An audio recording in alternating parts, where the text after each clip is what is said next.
hemos estado navegando en la meditación en tiempo con Dios en el libro de Éxodo, y el mes que viene, todo el mes de mayo, continuaremos con el libro de Éxodo. Y la verdad, me he encontrado meditando la palabra de Dios en estos pasajes de Éxodo, muchísimas cosas, estoy seguro que tú también. Pero he titulado a esta meditación de la palabra en este domingo, en esta mañana, cuando mi fe se bloquea. Digan conmigo, cuando mi fe se bloquea. Más fuerte, cuando mi fe se bloquea. ¿Has experimentado que se bloquee tu fe? Se siente feo. Yo muchas veces. Y escucha bien, un sentimiento que entra en nuestro corazón cuando sentimos que nuestra fe está bloqueada o no se ha fortalecido o se ha estancado, vienen sentimientos y pensamientos de derrota y hasta de culpabilidad. Comenzamos a permitir que Satanás nos diga: no sirves para la fe, no eres buen cristiano, no te va a alcanzar. Y comenzamos nosotros a flaquear en nuestra fe, y hay un bloqueo en nuestra fe. Todos los hemos experimentado, o quizás estás teniendo justamente esta experiencia. Escucha la palabra de Dios.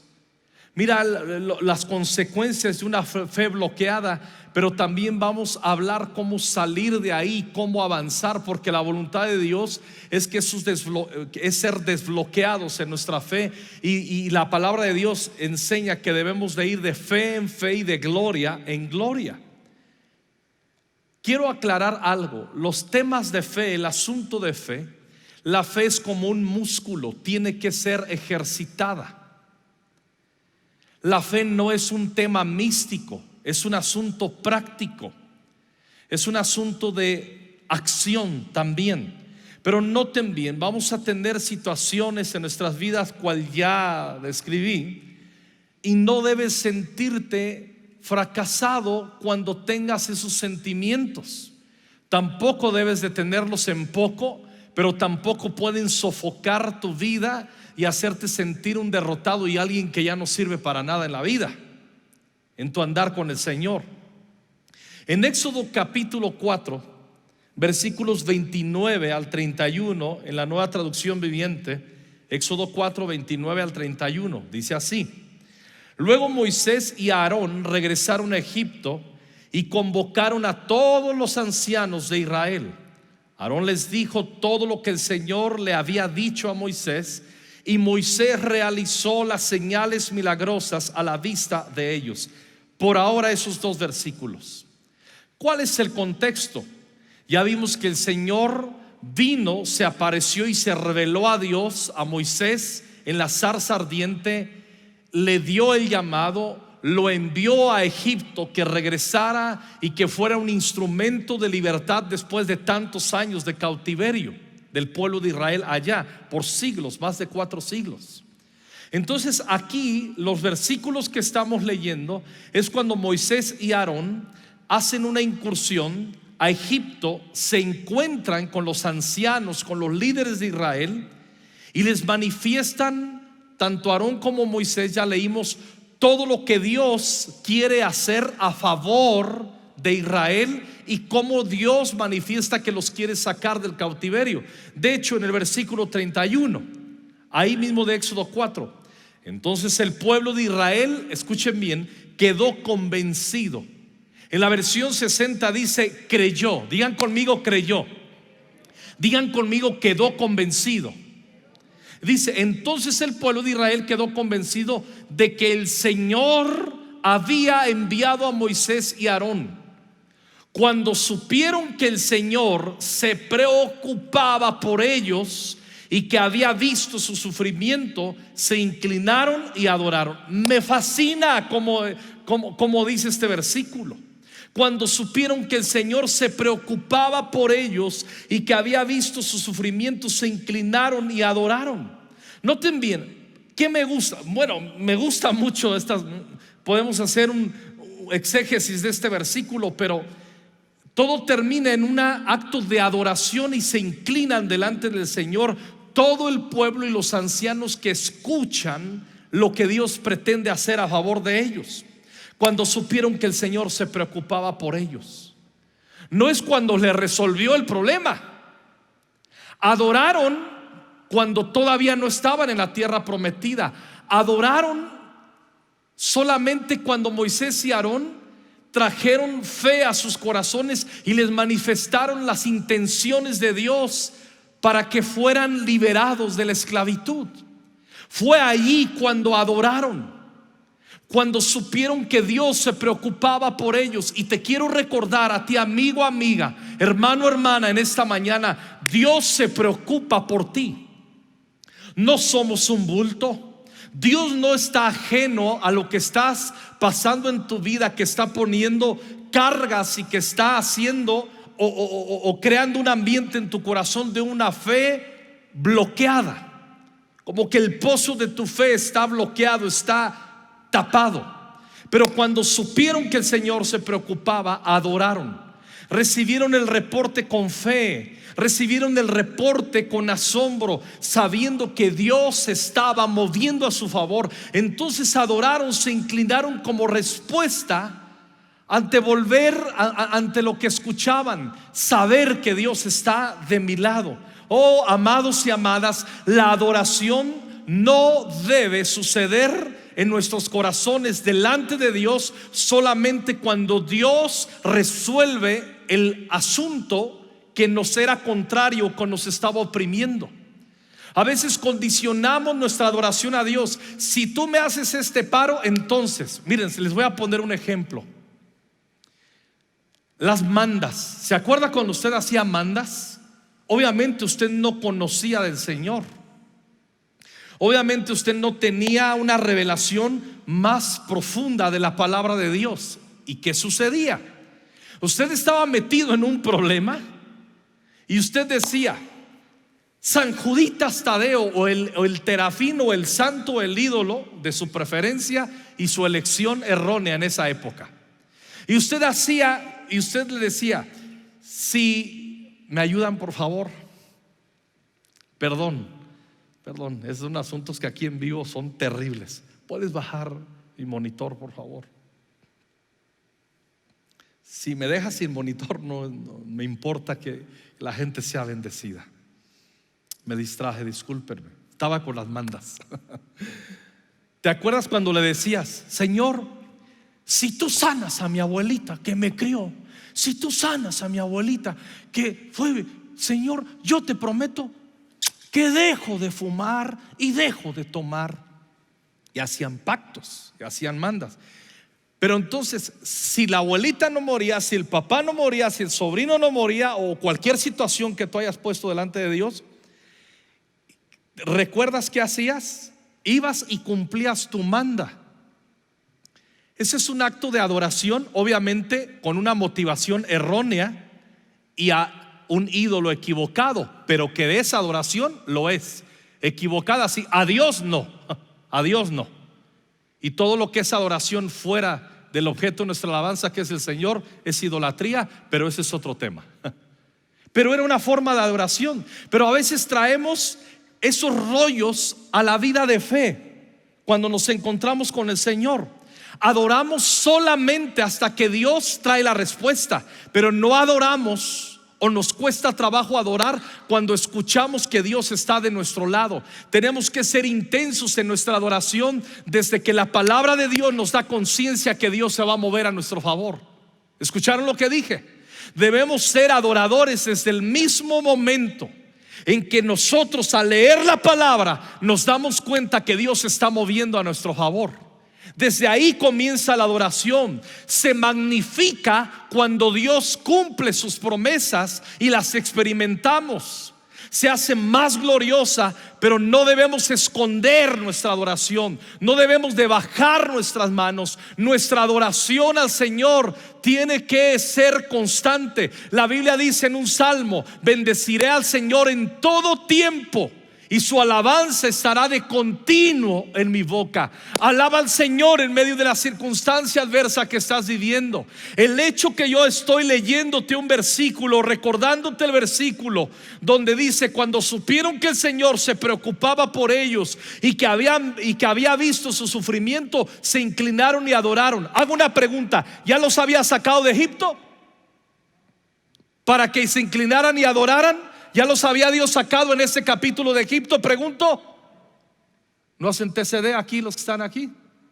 No los había sacado de Egipto. Apenas le está manifestando que Dios está preocupado por ellos y ya están en un culto de adoración. Aleluya. Debemos entender, escúchalo bien, debemos entender que el hecho de que Dios esté obrando a nuestro favor no anula los procesos de prueba y los ataques de las tinieblas que intentarán apagar nuestra fe. Lo vuelvo a repetir, y aquí está escrito. Debemos entender que el hecho de que Dios esté obrando a nuestro favor no anula los procesos de prueba y los ataques de las tinieblas que intentarán apagar nuestra fe.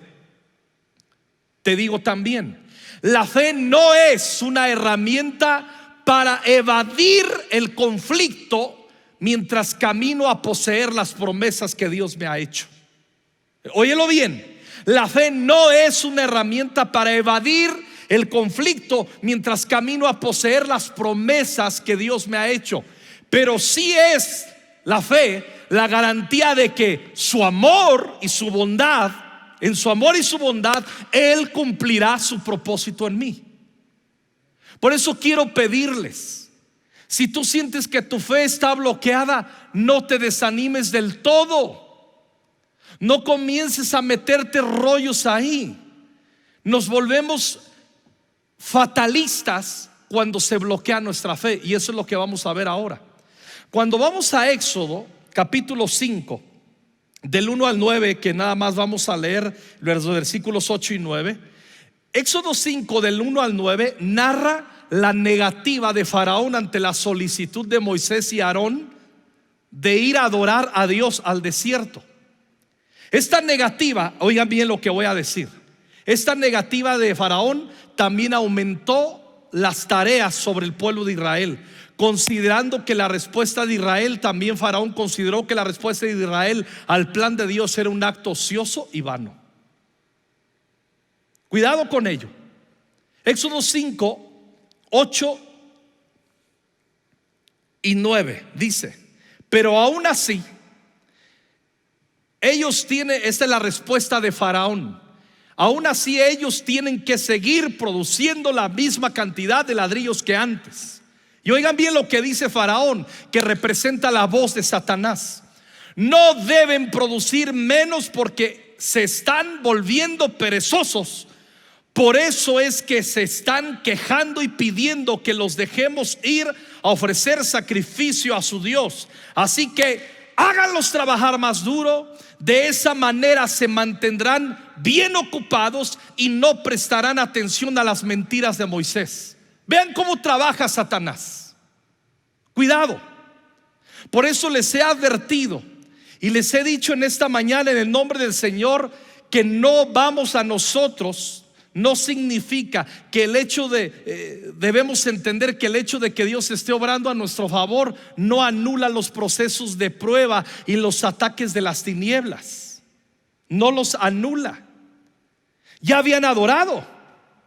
El hecho que sabían Dios está por ustedes, ya estaban haciendo una fiesta. Vienen Moisés y Aarón, se ponen con Faraón y Faraón dice: están de ociosos, son unos perezosos, son unos flojos.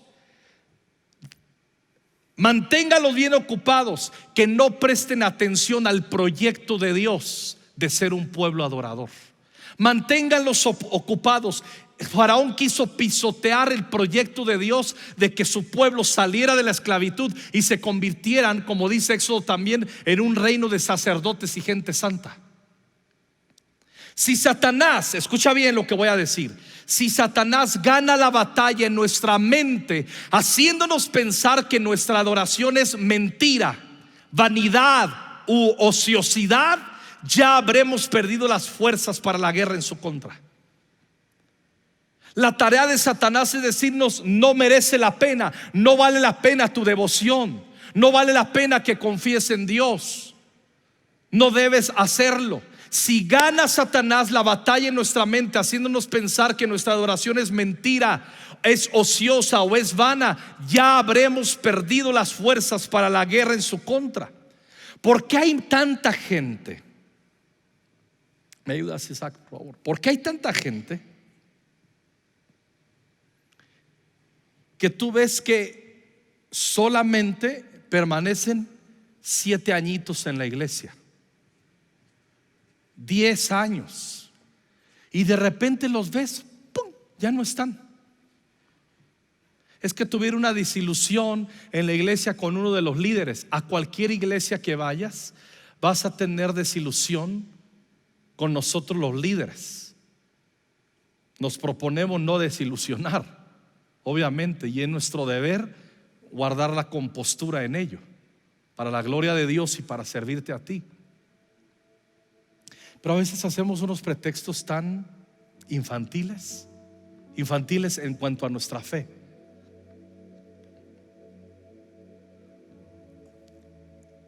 Y va a haber circunstancias que Satanás va a querer bloquear tu fe, diciéndote: no merece la pena tu disposición a servir, no vale la pena, no va a tener gran recompensa nada de lo que tú haces. Y eso es mentira. La fe nos mantiene vigentes en nuestro deber de adorar al Señor y nos llena de confianza en que Él terminará por cumplir todo aquello que nos ha prometido. Siempre, escuchen bien lo que voy a decir, siempre está abierta la posibilidad de que, aun cuando estemos firmes en la fe, esperando lo prometido por el Señor, las opresiones y el sufrimiento disminuyan nuestro gozo y esperanza en el proceso. Por ello debemos guardar nuestro corazón para que no se endurezca ni se amargue en ese proceso. Escuchen lo que voy a decir. Cuando tú te comes la mentira, sí dije mentira, lo estoy diciendo conscientemente, de que la fe siempre te tiene que mantener, sí, y yo lo creo, y yo lo sé, y viene el conflicto y ¡pum! Yo ahorita estoy viendo unas series en Netflix con mis hijos increíbles de superhéroes, me encantan. Pero tú no puedes jugar a ser un superhéroe. La fe, la Biblia enseña, va a ser probada. Y en medio de la prueba, como acabo de decir, siempre estará abierta la posibilidad que cuando estemos firmes en la fe, esperando lo prometido por el Señor, vengan opresiones y se manifiesten sufrimientos que disminuyen tu gozo y esperanza en el proceso. Pero y no debes tú permitir que prospere la mentira que no sirves para la fe. Es parte del show. Cuando tú te comes, siempre tienes que estar y no hay, a mí no me daña si tú no estás creyendo, si tú no tienes fe. No te comas eso, eso no es verdad. Mira, te lo voy a decir, quien te lo llegue a decir es un mentiroso o es una mentirosa. Porque esas personas que manifiestan la fe que tienes que estar siempre así en tu vida y que nada te daña, un día tendrán unas pruebas de fe en sus matrimonios, unas luchas con sus hijos, con sus hijas, o unas pruebas en salud o en sus finanzas terribles. Y quiero ver si es verdad lo que proclamaban. Por eso yo tengo mucho cuidado. Y yo confieso que hay situaciones en mi vida, en mi matrimonio, con mis hijos, relacionales con la gente que amo. Como pastor, a veces entro en unas depresiones. Hoy en la semana tuve unas horas de depresión terribles. Estaba hablando con un encargado de un departamento de de la iglesia, estábamos interactuando y evaluando, él dándome reportes, y me dio unos reportes que me dejó. Primero se me salieron las lágrimas, y cuando él se fue, yo me quedé literalmente deprimido en el sillón de mi casa. No tuve fuerzas para nada.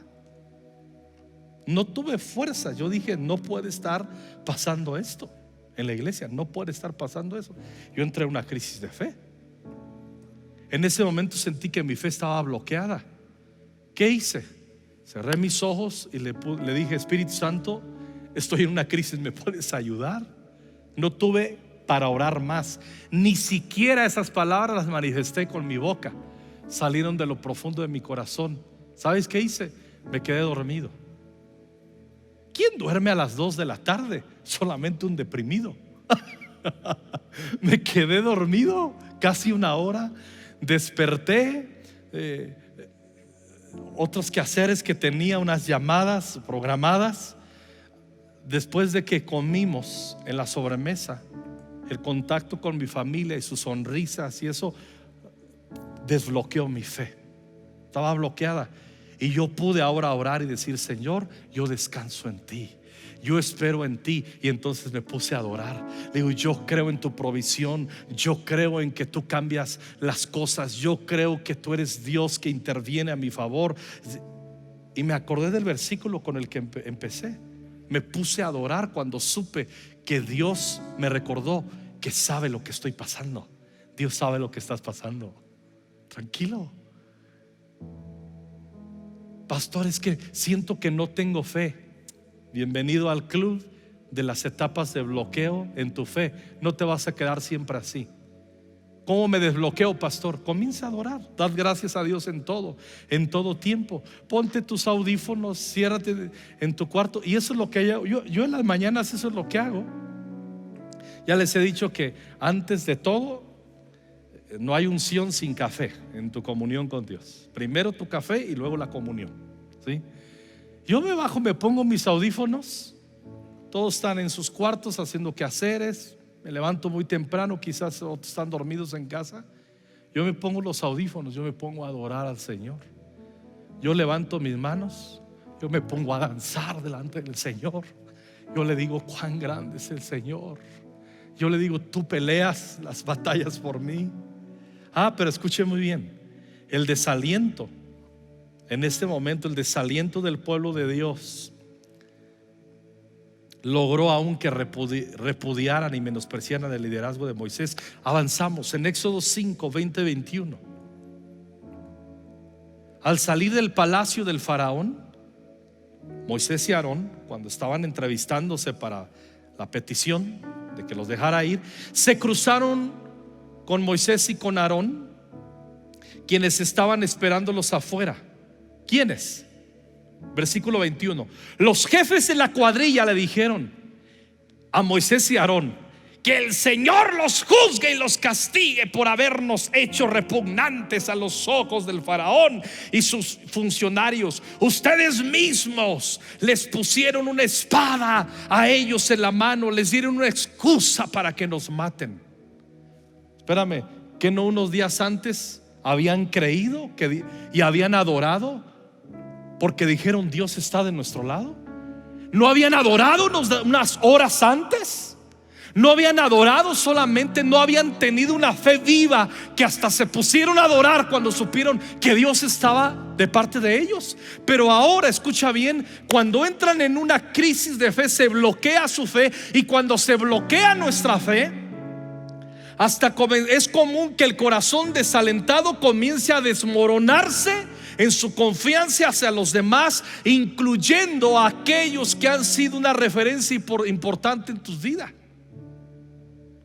Y comenzamos a decir cosas, no, es que aquel, y comenzamos a poner responsabilidad de las situaciones adversas que estamos teniendo. Es que tiene la culpa, es que mi esposo, es que mis hijos, es que mi esposa, es que mi líder, es que el grupo Conexión, es que esto, es que el otro. Responsabilizamos a muchos cuando nuestra fe está bloqueada y perdemos la objetividad y la calma. En Éxodo 6, del 9 al 12. Dice así: así que Moisés le dijo al pueblo de Israel lo que el Señor había dicho. Estaban tan agüitadísimos. Mira lo que dice. Leemos: pero ellos no quisieron escucharlo más porque estaban demasiado desalentados por la brutalidad de su esclavitud. Esos mismos que habían dicho: Dios sabe de nuestros sufrimientos, vamos a adorar juntos. Esos mismos a unos días ya no querían escuchar el reporte que les decía Moisés: hey chicos, me habían creído hace unas semanas, habían adorado al Señor, y ellos decían: no lo escucharon, no lo tomaban en cuenta. Estaban tan desalentados que no escuchaban. ¿Sabes cuál es una evidencia de una fe bloqueada? Por más que te dicen Dios está contigo, están cerrados tus oídos. Los proyectos de Dios ya no hacen que lata tu corazón. Las promesas que Dios te dio tiempo atrás, tú dices: yo creo que me las inventé. Yo creo que ese día, pues dice el TCD de los 12, los 30 días que lo hago, y a lo mejor Dios me habló en ese día y dijo: ay, qué padre está el TCD, cómo me lo he perdido tantos años. Y hasta ese día tú subrayaste tu Biblia y tú dijiste: tengo un rema, tengo un versículo. Y pasa el tiempo y si tu fe se bloquea, hasta esos versículos que en su momento disfrutaste, te hicieron llorar, te hicieron adorar, hasta los dejas de creer. Cuando la fe se bloquea, ellos no quisieron escuchar a Moisés porque estaban demasiado desalentados por la brutalidad de su esclavitud. Escúchame, si estás desalentado, escúchame, mírame. Dios está contigo. Y aunque sientas que tu fe está bloqueada y sepultada, Dios no te ha desechado. ¿Tú crees que Dios no sabe que estás pasando por una crisis de fe? Sin fe es imposible agradar a Dios. Ya no vamos a discutir si le estás agradando con esa actitud. ¿Está claro? No. Pero ¿no quieres volver a agradar a Dios? ¿No quieres otra vez, en medio de tu situación adversa, alzar tus manos? ¿No quisieras adorar otra vez al Señor en medio de tu adversidad? Luego el Señor le dijo a Moisés en el versículo 10: venga todo el equipo de adoración, por favor. Vuelve a hablar con el faraón, rey de Egipto, y dile que deje salir de su territorio al pueblo de Israel. Pero Señor, contestó Moisés, si mi propio pueblo ya no quiere escucharme. Ese es un buen tema que voy a hablar con los pastores. A veces nos sentimos los líderes así, ni me pelan. Les conté el otro día una reunión de oración que me dieron un reporte ahorita en Semana Santa. En cualquier iglesia hay una crisis financiera para soportar los gastos y el desarrollo de la visión. Es normal. Pero me di cuenta que en Semana Santa, así como que hicieron vacaciones de la casa de Dios, les valió gorro. Y eso sí, uno veía fotos en Acapulco y aquí y allá. Y las arcas de Dios, ustedes no saben la situación que tenemos que hacer los pastores con todas estas condiciones. Y eso, tú dices: híjole, y eso que hablé de devoción unas semanas antes, ¿qué tal que no hubiera hablado? ¿Qué? No están escuchando. Y así se sentía Moisés. En los próximos días nos vamos a encontrar. Voy a reservarme ese versículo, quiero concluir. Sí lo voy a leer. Estoy como la chimoltrufia, como digo una cosa, digo otra. Éxodo 14:10. Mientras el faraón se acercaba, ya están saliendo. Los israelitas levantaron la vista y se llenaron de pánico al ver a que los egipcios los alcanzaban. Otra vez, otra actitud: están paniqueados, nos están alcanzando, ya salimos, ya sucedió la Pascua, ya Dios nos dio libertad. Dice: entonces clamaron al Señor y le dijeron a Moisés, porque, noten muy bien, cuando la fe está bloqueada, nuestras respuestas: ¿por qué nos trajiste aquí a morir en el desierto? ¿Acaso no había suficientes tumbas para nosotros en Egipto? ¿Qué nos has hecho? ¿Por qué nos obligaste a salir de Egipto? No te dijimos que esto pasaría cuando aún estábamos en Egipto. Te dijimos: déjanos en paz, déjanos seguir siendo esclavos de los egipcios. Es mejor ser un esclavo en Egipto que un cadáver en el desierto. Así como que yo sé que ahorita están ahí sentados en sus casas, en las salas, y se están volteando a ver así. Hoy, como que eso yo lo escucho en la casa cuando se bloquea la fe de algunos aquí, ¿sí? En el matrimonio. Creo que debemos de hablar muy seriamente del divorcio. Ay, bájale, cálmate, bloqueadito. Tú hiciste un compromiso y tú hablaste: te voy a amar hasta que la muerte nos separe. En el proceso del cumplimiento y la plenitud del gozo en tu matrimonio, claro que está habiendo circunstancias difíciles, pero no te manches diciendo: alguien me recomendó mi tío, un buen abogado, que puede tener los papeles del divorcio lo más pronto posible. Ay, por favor, estás pasando una crisis. ¿Lo estoy menospreciando? No. Pide ayuda, entra a un grupo conexión, pide consejo, pide oración en los matrimonios. Esos que no van a grupo conexión porque se sienten bien fregones y sienten que pueden llevar su fe en su matrimonio solos ahí, un día vas a ver soberbio, un día vas a ver.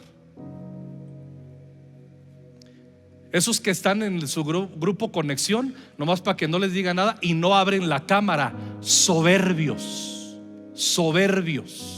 No hablo de asuntos de fuerza mayor. ¿Tú crees que no se da cuenta tu líder que menosprecias la enseñanza en el matrimonio? ¿Tú crees que tu líder no se da cuenta que por abajo le haces así, que te metes el dedo y que menosprecias sus enseñanzas? Pero un día esas cosas que menosprecias quizás podrían ser la herramienta para desbloquear tu fe en momentos de crisis. ¿Qué les dice Moisés en medio de esa crisis? En el versículo 13: pero Moisés les dijo: no tengan miedo, solo quédense quietos y observen cómo el Señor los rescatará hoy. Esos egipcios que ahora ven, jamás volverán a verlos. El Señor mismo peleará por ustedes. Solo quédense tranquilos. Cuidado, porque cuando está bloqueada nuestra fe, comenzamos a hablar catastróficamente, comenzamos a decir un montón de tonterías. Y en las muchas palabras, dice la palabra de Dios, en las muchas palabras, en el mucho hablar, no falta el pecado. Y hay veces que hasta nos metemos, nos automaldecimos, nos vamos al infinito y más allá diciendo un montón de cosas. Miren, yo he conocido, escuchen bien, muchachos que llevan un noviazgo bien bonito, que están a punto de casarse, pero les alcanza la cultura de falta de salud emocional a uno de los dos y hacen una catástrofe. Les entra un miedo. ¿Sabes qué? Aunque me diste el anillo, no lo sé, tengo temores. Y piensas que es que quiero que nuestro matrimonio sea perfecto, y entonces tener garantía previo a que mi matrimonio sea perfecto. Nunca vas a tener, escucha bien, nunca vas a tener todo en condiciones y garantías precisas para que tú pienses que te va a ir en tu matrimonio todo de maravilla sin que tengas un conflicto. Es una tontería eso no existe. Por eso te casas en fe también. Te casas en fe, te casas en un pacto, trayendo al Señor en medio. En cuanto al asunto del que tú y yo hemos hablado, nuestro versículo, Norma: esté Jehová entre nosotros dos para siempre. Tenemos 27 años de casados con Norma. Tenemos nuestras crisis, y vaya, pregúntenle a nuestros hijos, ya si ellos quieren contarles todo el chisme, está bien. Pero es una realidad que vivimos crisis. Hay bloqueos y hay de veras, a veces sientes que de veras ya no la vas a hacer. Deja que Dios pelee por ti. Quédate quieto y observa cómo el Señor obra a tu favor. Termino con el mayor ejemplo. Hebreos 12, del 1 al 4. Nuestro amado Salvador, nuestro amado Jesús. Jesús es nuestro ejemplo supremo para toda la vida.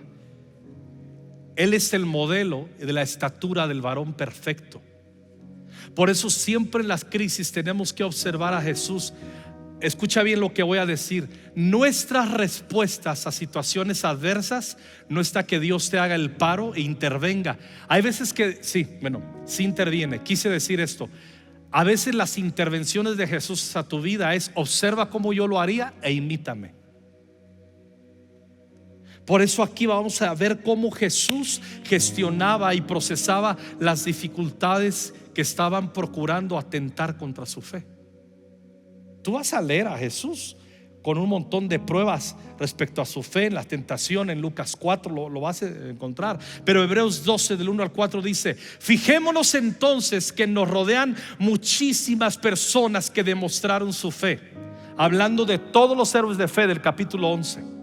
Corramos sin fallar la carrera que tenemos por delante.